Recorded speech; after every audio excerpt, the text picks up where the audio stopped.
Bonjour à toutes et à tous, merci de nous rejoindre sur Majoré Campus. C'est l'heure d'Info Campus, votre magazine de l'actualité associative et étudiante. Donc en direct ce matin avec nous, Marie-Joseph Pinville, merci d'avoir accepté notre invitation dans nos locaux. Bonjour. Bonjour. Alors pour les étudiants qui nous écoutent, est-ce que vous pouvez nous rappeler, donc vous êtes, je rappelle, directeur général de la Chambre des commerces et d'industrie de Guyane, est-ce que vous pouvez nous rappeler quelles sont les grandes missions? Sur les questions de développement, nous effectuons également de la formation pour les jeunes. C'est également une des missions des DCCI et de la CCI Guyane, parce que nous avons donc un espace consulaire de formation qui comprend donc le GC, l'espace de gestion et de conseil, un CFA. Puis nous faisons donc de la formation pour les salariés, les chefs d'entreprise à la demande et en fonction donc, des besoins qui sont réalisés. Et puis, nous sommes une des dernières chambres de commerce à gérer une grosse structure, c'est la structure donc aéroportuaire. Donc, et avant, mais ça s'est terminé, jusqu'au 1er janvier 2013, nous gérions également donc, le port de Décra-Décane. Ça veut dire que la CCI donc, gérait les entrées et les sorties et toutes les relations extérieures donc, avec le reste du monde. D'accord. Et quels sont les moyens dont vous disposez donc, pour accomplir toutes ces missions, que ce soit à la fois humain et matériel? Alors, il y a plusieurs niveaux donc, de financement. Le premier niveau de financement, c'est les subventions et les recettes fiscales donc, qui viennent donc, de l'État. Ça, c'est une grosse part. La deuxième part, c'est les activités donc, que nous menons. Et la troisième part, c'est les conventions, les subventions donc, que nous avons, notamment avec la collectivité, à l'époque la collectivité régionale, mais maintenant avec la CTG, et également les collectivités municipales. Nous venons donc de poursuivre hier, si vous avez suivi l'actualité, à Sinnamary, pour participer à une convention avec la mairie de Sinnamary, parce que nous nous occupons dans le plateau donc, des savanes. Nous avons donc une maison des entreprises qui est située donc, à Sinnamary. Et grâce à l'action qui a été menée par le maire, Jean-Claude Madeleine, nous avons donc une activité très forte pour les commerçants donc, de la zone. D'accord. Est-ce qu'il y a des jeunes dans les locaux du CCI en Guyane? Quelle est la place des jeunes aujourd'hui? Ok. Qu'est-ce que vous entendez par jeunes? Jeunes dans leur Moi j'entends les jeunes diplômés. Les jeunes diplômés, oui. C'est-à-dire que régulièrement, nous recrutons donc, des jeunes diplômés. Ceci dit, la CCI doit être une maison que les jeunes, enfin que tout le monde affectionne, parce que les gens y restent. C'est-à-dire que régulièrement, nous fêtons les 25, 30, 40 ans de présence à la CCI. D'accord. Comment ça se passe aujourd'hui pour les jeunes Guyanais qui ont envie de créer une entreprise? Est-ce qu'il est possible pour un jeune qui est non diplômé, qui est dans cette tranche d'âge de jeunesse, de créer une entreprise? Est-ce qu'il peut prétendre à son numéro sirène, le jeune Guyanais aujourd'hui? Alors, non diplômé, j'entends. Non diplômé. Mais la création d'entreprise, c'est vraiment donc la voie. Nous avons donc un pays où officiellement il y a 22% donc, de chômage. Et si vous partez donc, dans l'intérieur ou sur le long du Maroni, par exemple donc, sur l'ouest, officiellement l'INSEE et les autres organismes officiels vous disent qu'on est à 30, 32, 34, 35% de chômage.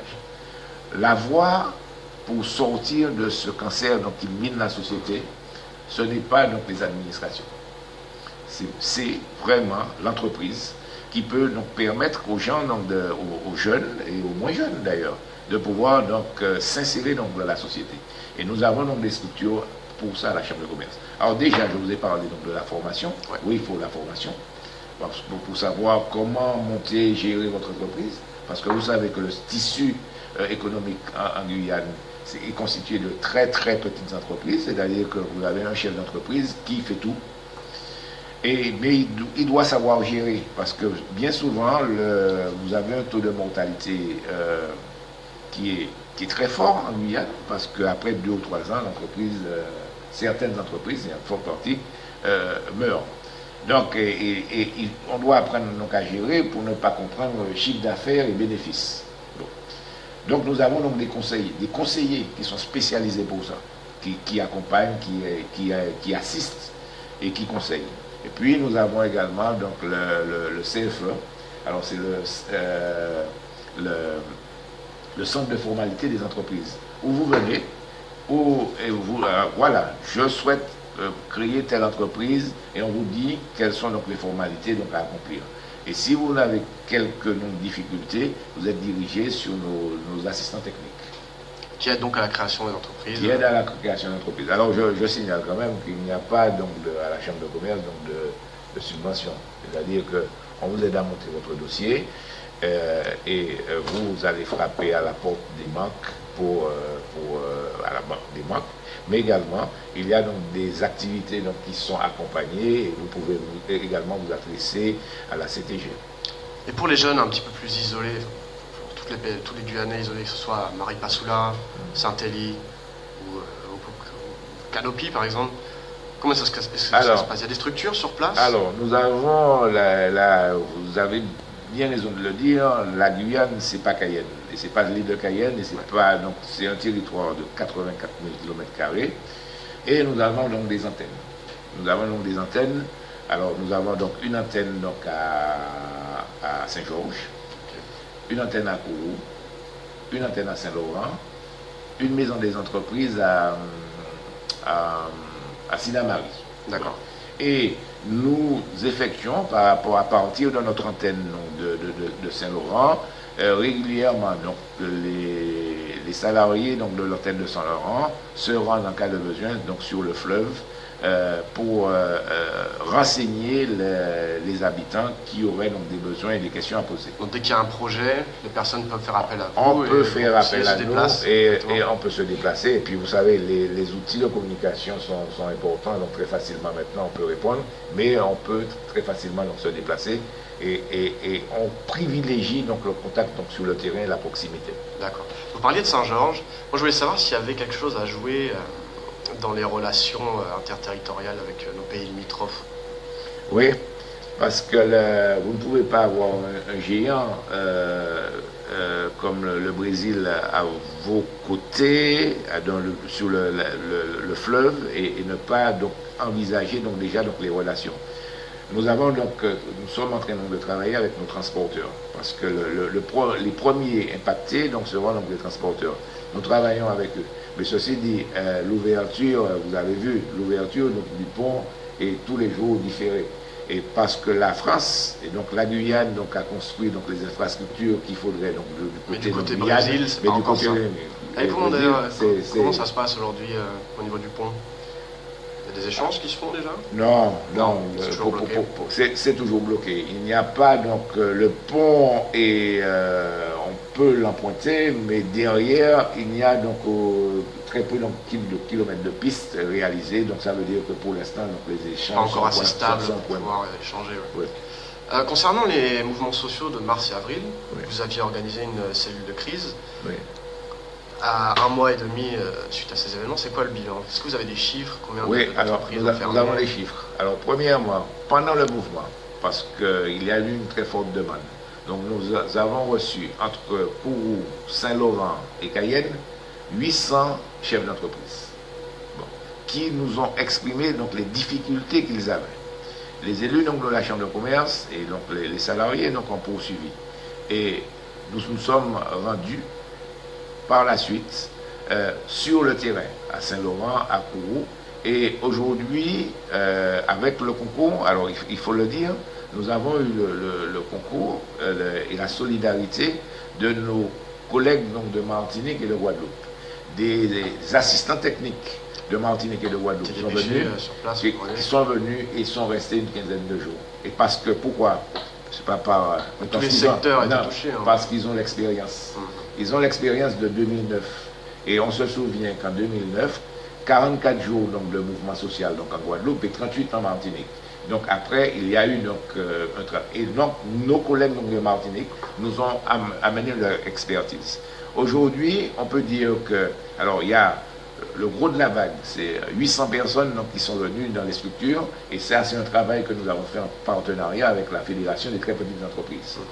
Nous avons fait donc ce travail, et aujourd'hui, Je faisais donc le bilan donc, avec les équipes et aujourd'hui, plus d'une centaine de personnes sont venues dans des contacts individuels pour avoir un certain nombre de renseignements. Nous prenons donc les renseignements au niveau donc, des institutions, c'est-à-dire sécurité, CAF, au niveau des impôts et ce qu'il faut faire. Et ils viennent et on donne le renseignement. Aujourd'hui, on peut dire qu'il y a une centaine de personnes traitées, mais il y a donc d'énormes difficultés. Il y a beaucoup d'entreprises qui ont fermé. Fermé, on ne peut pas encore donner le chiffre. C'est-à-dire qu'il faut attendre. Vous savez que parce qu'on peut se référer à ce qui est comparable. 4 ans après en Guadeloupe, il y avait encore des conséquences. 3 ans après en Martinique, il y avait donc des conséquences. Donc, on ne peut pas dire tout de suite, les entreprises donc, qui vont fermer d'ici une semaine ou 15 jours, avaient déjà des difficultés au préalable. Donc, donc il faut attendre et on pourra donc faire le bilan de cette... C'est encore peut-être un peu tôt, donc... C'est encore un peu tôt. Les banques avaient accordé un moratoire à certaines entreprises, parce qu'on en parlait. Alors, on a travaillé donc, avec les banques et les banques nous ont répondu et ont répondu à nos chefs d'entreprise, mais également donc, aux organismes qui s'occupent des questions. Ils vont traiter au cas par cas. Il n'y a pas le nez, mais ce qu'il y a, c'est qu'ils nous ont demandé donc, de faire passer le message suivant. Il faut que nos chefs d'entreprise n'attendent pas qu'ils aient de grosses difficultés avant de venir. Il vaut mieux anticiper. L'anticipation, c'est ce qu'il y a de meilleur. C'est la clé. Oui. Quels sont les grands chantiers de la CCIG pour la rentrée 2017 ? Eh bien, c'est-à-dire qu'on n'était pas... donc, on n'avait pas prévu que le mouvement de mars-avril. Et aujourd'hui, c'est accompagné donc nos chefs d'entreprise. Et puis, bien sûr, on poursuit, parce que la Chambre de commerce marche sur 2 pieds, le conseil, l'assistance et l'accompagnement des entreprises, mais également donc, la formation. Et alors, ça coûte cher, mais c'est une nécessité. Former donc, les jeunes de Guyane, les salariés et les chefs d'entreprise. Et c'est comme ça donc, que nous pensons que nous allons réussir. Et puis nous développons donc des activités au niveau donc, de l'aéroport. Nous avons donc une zone d'activité économique que nous sommes donc en train donc, de développer. Nous avons également donc une zone à Radécan. C'est vraiment donc l'accompagnement de l'entreprise qui est la réponse à apporter donc, aux problèmes que connaît la Guyane. Et l'avenir de la Guyane, vous le voyez comment ? Vous êtes confiant ? Très, très confiant. C'est-à-dire qu'il y a donc aujourd'hui des possibilités, des potentialités. Alors on ne doit pas être comme Picsou qui dormait sur un matelas d'or où ses pièces sans dépenser. C'est-à-dire qu'il y a donc des potentialités, il faut pouvoir les exploiter. Mais il faut pouvoir les exploiter avec des retombées donc, pour la Guyane. Par exemple, le secteur aurifère, c'est un secteur, il existe des potentialités, néanmoins, on doit respecter un certain nombre de choses. On ne doit pas respecter la nature. Respecter la nature. On ne doit pas donc entamer le patrimoine donc, des générations futures. Et il faut donc qu'il y ait des retombées. Les retombées aujourd'hui sur un kilo d'or sont minimes. Et tout ça, donc, il faut vraiment qu'il y ait donc des retombées. Et il faut également que les entreprises donc, qui vont s'installer pour effectuer donc, ce type d'activité puissent embaucher des jeunes de Guyane. C'est important. Donc il faut obligatoirement donc, les former pour ça. C'est l'objectif. Mis à part le secteur aurifère, vous voyez un autre secteur prometteur. Aujourd'hui, enfin, tous les secteurs. Vous avez aujourd'hui en Guyane une croissance démographique à 4%. Ça veut dire que les besoins augmentent partout. Et il faudrait donc qu'on puisse produire en Guyane. Alors, je ne dis pas l'indépendance alimentaire, mais au moins l'autonomie alimentaire sur un certain nombre de produits. On peut produire donc, pour la Guyane. Mais il y a un certain nombre de règles qu'il faudrait donc changer, que la réglementation ne puisse pas contraindre les chefs d'entreprise, et il faudrait donc une réglementation adaptée à la Guyane. Très bien. Parlons un peu d'actualité. On a assisté avant-hier à l'arrestation de 5 membres des collectifs 500 Frères et Trop Violents. Vous portez quel regard sur ces citoyens qui essaient de faire un peu justice eux-mêmes actuellement ? Alors, sur cette question, vous savez que les ressortissants de la Chambre de commerce comme les autres habitants donc, de Guyane, ont payé un lourd tribut aux questions d'insécurité. Régulièrement, enfin, et trop souvent, donc des commerçants ont été braqués et même certains tués. Et les socioprofessionnels ont toujours été en lutte sur les questions d'insécurité. Et ça, c'est pas d'aujourd'hui. Depuis les années 1988-1989, avec à l'époque le président donc, de la Chambre de commerce, Jean-Pierre Prévost, les socioprofessionnels étaient déjà dans la rue. Régulièrement, ils sont dans la rue, ils accompagnent. Lorsque le mouvement donc, a été créé, donc des 500 frères, ils étaient également dans la rue. Les 500 frères donc, ont été reçus à la Chambre de commerce avec l'ensemble des socioprofessionnels et on comprenait. Chacun apporte sa pierre à un fléau qui aujourd'hui empêche au développement donc, des activités économiques. Mais également, ça c'est pour les socioprofessionnels, mais c'est également donc, pour la population, parce qu'aujourd'hui, vous ne développez pas des activités culturelles, vous ne développez pas des activités sociales, parce que vous avez peur, lorsque vous sortez de votre travail, vous rentrez chez vous. Et ça, c'est un danger donc, pour la société.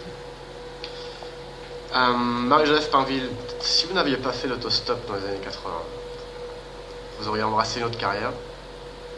Parce que je rappelle que vous avez rencontré Antoine Karam, c'était un petit peu si je puis dire, le début de votre carrière en Guyane. Notre carrière à la Chambre de commerce? Non, dans le domaine politique.